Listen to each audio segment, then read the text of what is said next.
But then that takes us into episode 2, Yes. straight into it. Yeah, it literally picks off at the exact same place.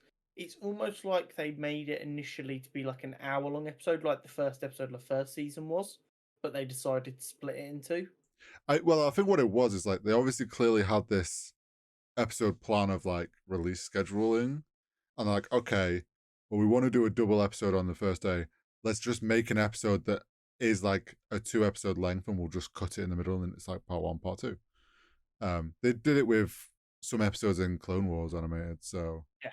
pretty standard for them. So the container's falling, they're all about to die. Engine kicks in, Yeah. bit too late, they don't land safely, and Tech hurts his leg. Well, I mean, they land as safely as it would probably have because there's no control over it. But the issue is that we have a nice little like Italian job situation Yeah. hanging over the cliffs. I like that reference. I appreciate that. Nice. Yeah, they're hanging over a cliff edge, and like you could see it coming as they're sliding to a stop, and you're like, well, this is gonna tip over the edge. And yeah, that's the situation. Is like they start to leave, shit tips over the edge. Then it's a case of shit, let's get out of this before this falls any further down this cliffside. To which they meet a local, which I was surprised by. Who Yeah, I mean, seems to they be on were his as well. own. Yeah, he says this was all that was left for us, as if there was more of them. Yet we see no one else. I'm wondering if there is other people dotted around, but they have to keep solo so that they stay under the radar, essentially. Maybe. I don't know if like the Empire really cares that they're there. Possibly not. I think they're more just there to get their maybe war they're chest just and scared. Maybe they're just scared. I mean, their country, their planet just got destroyed for no reason. yeah. Maybe they're just like, even if the Empire don't give a fuck we're hiding out here, we're not going to make it obvious we're out here. No. And I think the Empire, it seems that they're there just to gather up whatever money and resources they can to then just leave. To them, there's nothing left on that planet of use. But meeting that character led to like what I thought was actually a really nice kind of moment of them discussing about the history of the planet.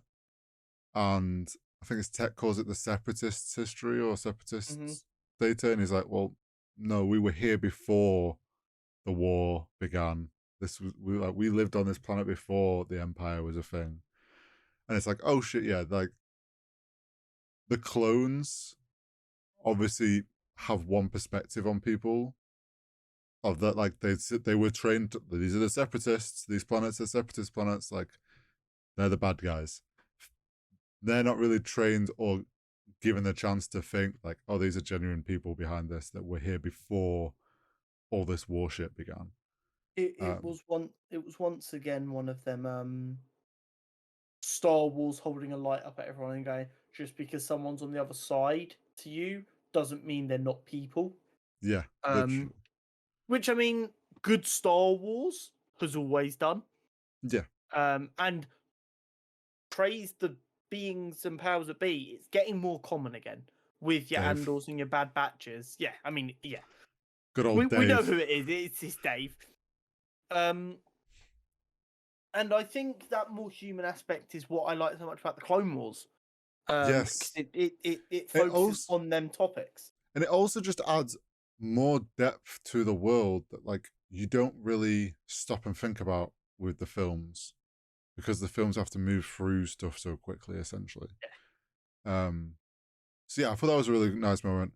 And then on the opposite of that, we get Wrecker and Hunter being total fucking badasses in the city, taking on a whole battalion of clone troopers.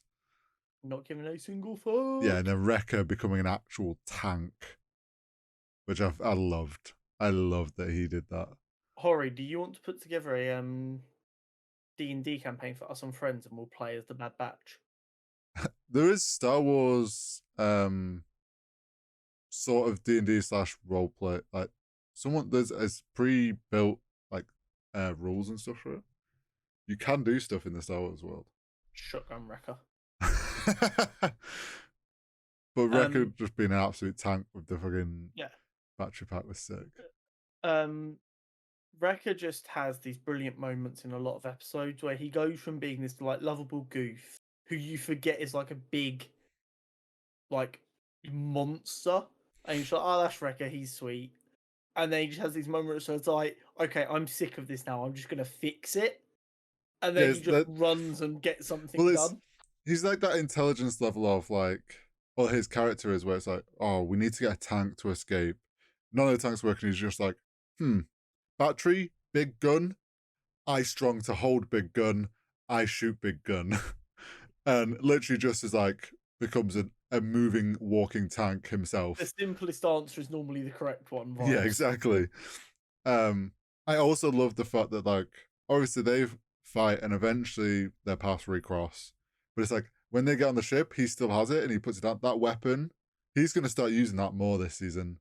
I think it's going to be like his Possibly. new signature thing to have this like tank cannon and a battery pack.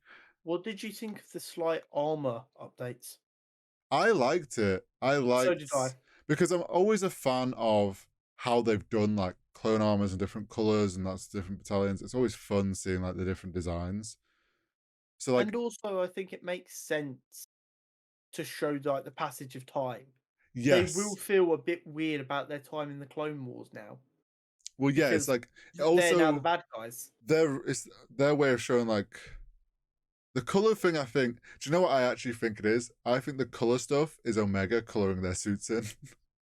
Oh, that is such a good head canon. I like Omega gets bored and colors their suits in. yeah, literally. And I That is think such a good head that's the canon. colors. And then the stuff like the extra like lever utility belts. The funny thing, I like the way my brain went is like, well, that makes total sense because when they were clone troopers, everything is like everyone has the same armor. Everything's clean, precise. Like when you're out in the real world, like you go to a shop, like go to buy something from a store in the real world of Star Wars, it's like, yeah, some leather utility belt. It all becomes more like utility needs and what is available. And it's like, yeah, you become this like mismatch of like armor and leather armor and like weird bags and like extra belts and stuff. And it's like, they're not going to look like clone troopers anymore because they're resupplying themselves with like real world shit. So it Yeah, adds that, like you say, that level of passage of time and like kind of just extra depth to where the characters have been, which I yeah. did really like. Then Omega runs off to go get more loot Oh because yeah. she heard Echo and Hunter's conversation about how their Mm-hmm. lives are different because of Omega. She took that as like they wish they hadn't. I took it the other way. Hunter was like, "Our lives are different with her," and Echo was like, "That's why we have to do it. Our lives are different because of her." And I thought I took that from Echo as, yeah, we need to try and not spend the rest of our lives doing this shit. We need to try and go get that money so that we can set up a nicer life for her. Yeah, I think I kind of picked up on both sides of it. Of like you could, I think my brain originally was kind of like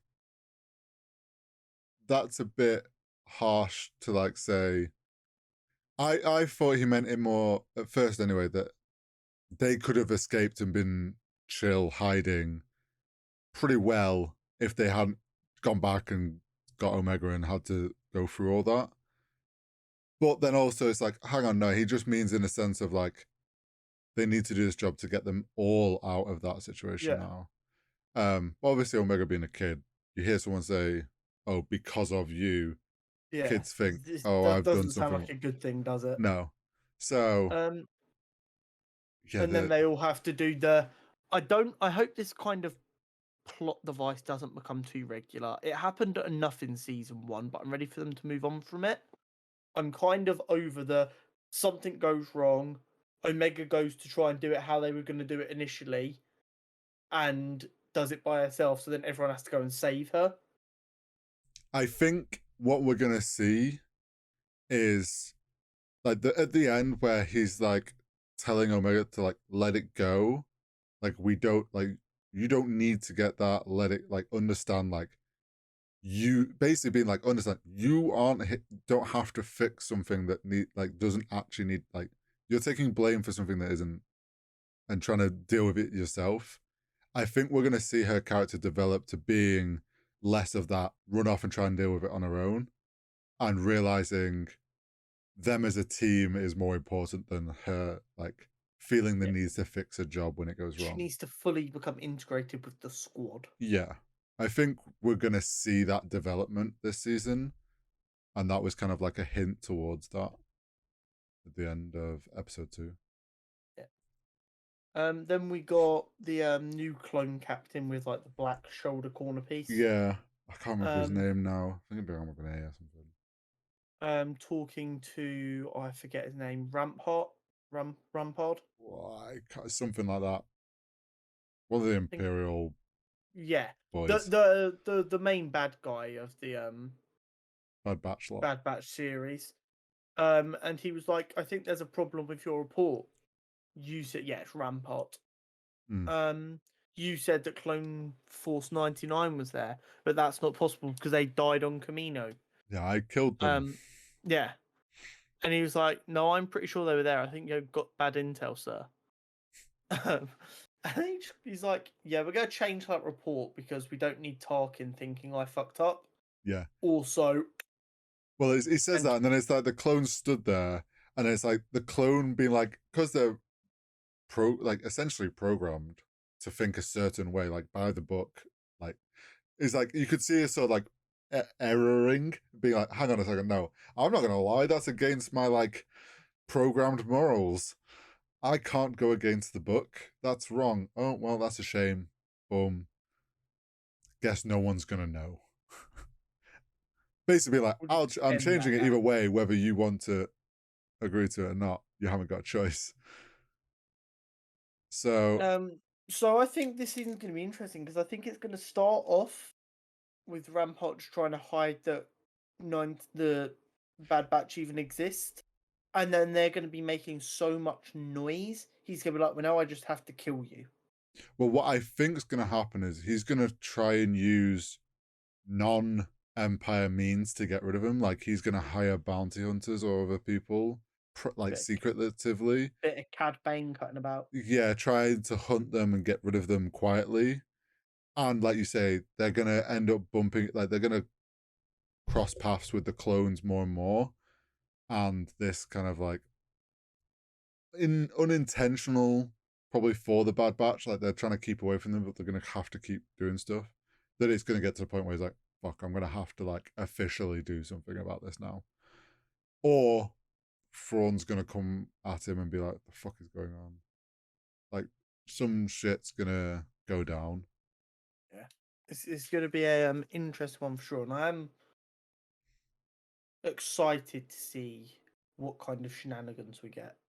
At the Yeah, end of the me day, too. it is a cartoon. It's not going to be super deep. They're 25-minute episodes. Yep. But the Clone Wars and Bad Batch Season 1 managed to have a couple of moments that were truly Well, better than what there's people connotate with the animated shows. I know from the like episode release schedule, there's 2 other points where we get like double episode releases. So Yeah. there's obviously 2 more like part 1, part 2 situations. So there's obviously like a couple of I big imagine plot that's points are like going to be like, mid-season and end-season. yeah, I think it is. So they're going to obviously be pretty pivotal episodes, I Yeah, would but we imagine. got this show's goes like 2.5 months, isn't it? Yeah, something like that. 16 episodes, Yep. 1 a week for most weeks. So it's probably like 3 months actually. I think it's like, Um, yeah, I think it's like 3 months essentially. yeah. 12 or So it'll be 13 good. weeks. I look forward to Yeah. covering it. It's a good show. I know Bad Batch kind of just called Clone Wars Season 9. Yeah, it Um, has. and it was to an extent. And I think it's a kind of weird take, not because like it's wrong or anything, but I mean, why would anyone have an issue with that? Everyone would Oh love. no, I don't think people. I don't know if it's necessarily people having an issue with it. I think people want more Clone Wars. So it's like, oh, this is essentially Clone Wars season 9. I think more so as well, so people understand it's Where it set. sits. Yeah, where Yeah, it sits. I get that. Yeah, looking forward to the rest of this. Me I too. I love the Star Wars animated stuff.